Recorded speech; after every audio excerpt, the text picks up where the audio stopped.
This is a decontamination DIY review on two companies, 3D and P&S. This is a vehicle that hasn't been washed for 4 months, went through 4th of July, so there's a lot of contamination on the vehicle. So I went ahead and rinsed it down first to knock down all the dirt and debris.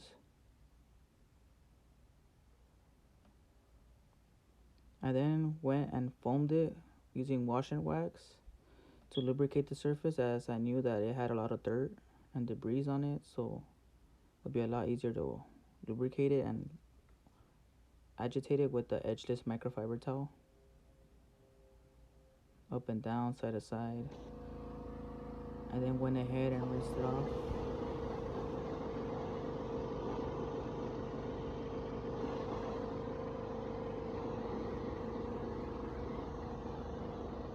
It hasn't been washed for about 4 months. It has a lot of iron particles on the paint. Basically, what you really can't see it on these type of vehicles. You kind of could see it, but not as much as white ones. So on white cars, you'll see it like little brown specks of like dots. You wash it as much as you can and it won't come off. Usually you'll go with a clay bar, but I'm gonna tell you guys why you shouldn't, because you're gonna be putting in more effort to try to take it off than you really have to. So you could use decon removers, these sprays right here. So basically this is a new P&S. It just came out about a month ago, and the BDX, which has been around for a minute. They're both iron removers, so they smell kind of nasty. The one that smells a little bit more funky is this one, the new one. This one has like a little less smell, I guess you could say. We're gonna try them out right now. So here I started spraying the decon spray from P&S. Right away it started reacting, turning a purple color.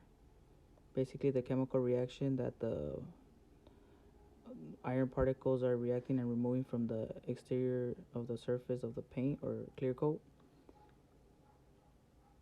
The first thing I got too was a foul odor. If you're not familiar with decon sprays, they smell pretty bad, like rotten eggs. But this one smells a little bit worse than the BDX, as I'm familiar with BDX.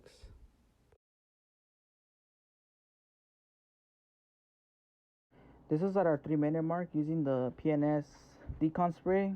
I chose 3 minutes due to the conditions of the weather. It was really hot, so I didn't want it to dry on the surface. So 3 minutes was a pretty good conservative number for me, and I did it in a shaded area as the product label said. So here's other results for the 3 minutes of the reaction.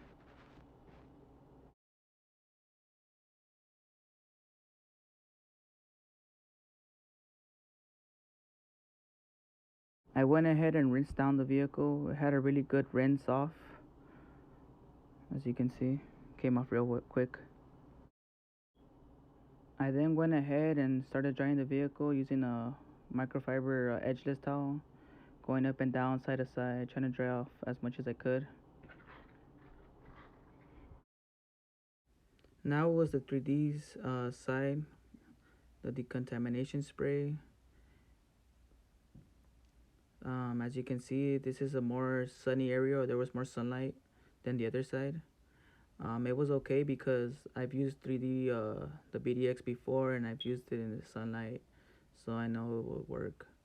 But as directed, you want to use it in a shaded area or a cool area. You don't want the hood to be hot or the surface that you're decontaminating to be hot, as it can dry and it may cause you to buff it or do more than you have to. So yeah, you could see it reacted. It started turning purple like the P&S one did. Same reaction time, 15 to. The thing about the BDX compared to the P&S decon spray is the odor. The P&S one was a little bit more foul. The 3D one, it was a little bit less foul. So if you want to put that into consideration with using the product, then by all means go ahead. And they both washed off really well, as you can see in this video.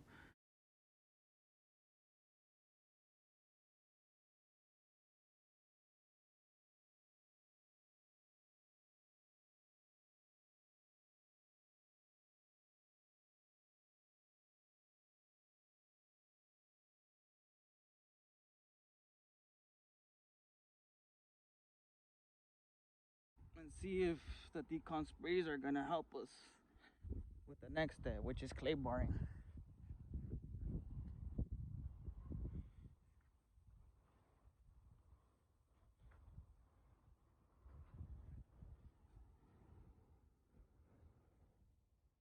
So now we're on a clay bar treatment stage.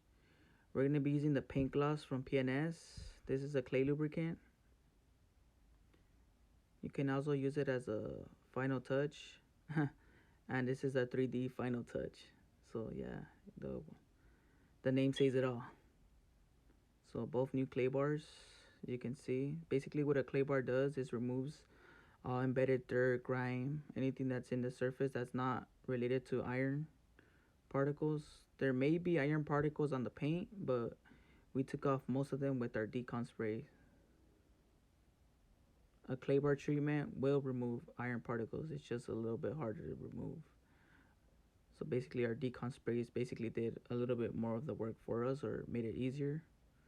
So what we need to do for prepping for a clay bar treatment is applying a lubricant or some type of detailing spray, and we're gonna rub the clay bar up and down, side to side, try to remove the most of the contamination as we can. You want to do this before applying any type of wax, sealants, paint correct, because you want to make sure the surface is prepped and ready to go. As you can see, the clay bar was really bad on the P&S side, so there may be iron particles in the paint. What the clay bar does is going to remove all the contamination, so it's going to give you a nice smooth surface. From here you can apply a wax if you want. You could paint correct, polish it, polish the surface, anything like that. And I was just trying to be liberal and try to get as much as I could, just to show you guys. It was really hard doing it with just one hand. And this is a 3D side. So you can see the clay bar was clean as well. We applied our lubricant or detail spray, whatever you want to call it.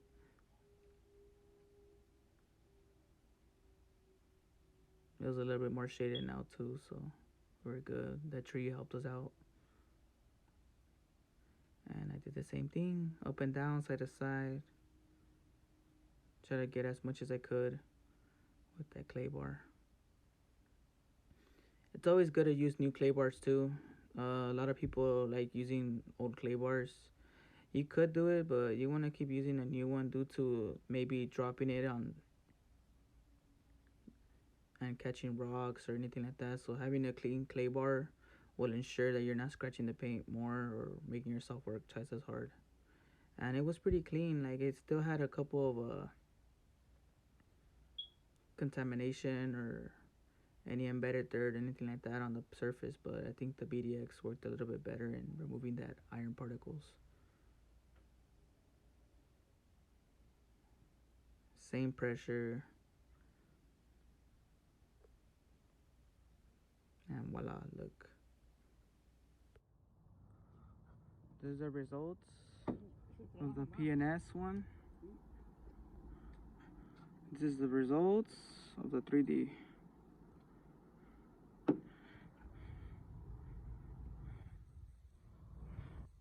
The surfaces are really clean, soft. They both did their work.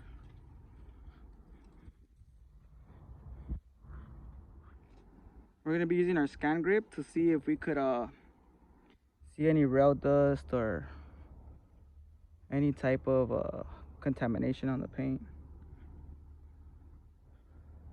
It looks pretty good. This is the P&S side. Let's check out the 3D side.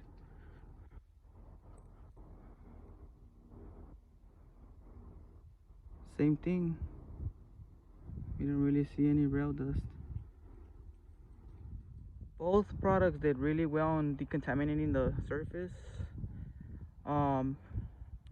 They both did really well in the reaction, and same timing, same everything. So The only drawback from one of the products is the P&S one smells a little bit more bad than the BDX. The BDX has still smells bad, but not as bad as this one. This one has a really like kind of like reminds me of like vomit, like too much like acidy.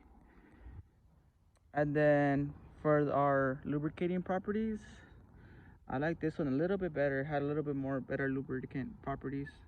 The final touch did really well too. It's just that this one had a little bit more. I think it had may have silicone or something in it. I wasn't. Let's see. Yes, it does. It has a little bit of silicone in it. Basically, so it gives it a little bit more better lubricating properties in it.